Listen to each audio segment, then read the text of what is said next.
صدمة كبيرة اتعرضت لها لما شفت الفيديو ده.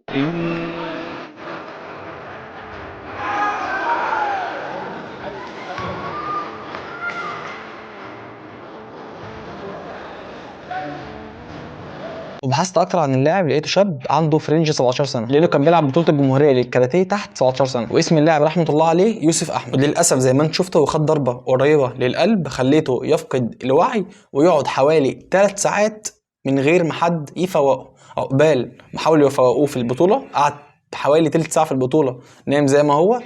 بعد كده زي ما والدته قالت ان العربيه بتاعت الاسعاف ما كانتش مجهزه فما فاقش في العربيه ولا عرفوا يسعفوه لحد ما وصل للمستشفى. وفي ناس قالت ساعه وفي ناس قالت ساعه ونص، ولكن لما شفت الكومنتات عرفت انها 3 ساعات. فانت متخيل واحد قعد من ساعه لحد 3 ساعات الاكسجين مش واصل لمخه، وده اللي عمل له تليف في خلايا المخ، وقعد في المستشفى حوالي 40 يوم لحد ما توفى ربنا يرحمه ونحسبه عند الله من الشهداء. والمشكله الاولى هنا زي ما اهله قالوا ان هو كان فيه اهمال فعلا في الموضوع، يعني بعد ما اتصاب وقع على الارض للاسف ما حدش لحقه في ساعتها، وكمان عربيه الاسعافات ما كانتش مهيئه. وبسبب اللي حصل له ده باذن الله ممكن نلاقي الفتره اللي جايه موضوع البطولات في مصر اتغير وبقى فيه اهتمام اكبر من كده بكتير وما يتكررش اللي حصل ده باذن الله. المشكله الاكبر بالنسبه لي اللي كان في ناس بتقول ان لولا كان فيه اهمال كان زمان عايش لحد دلوقتي، وفي ناس تانية بتقول اصلا عشان كده ربنا حرم الالعاب دي، ولعبه زي دي اكيد محرمه.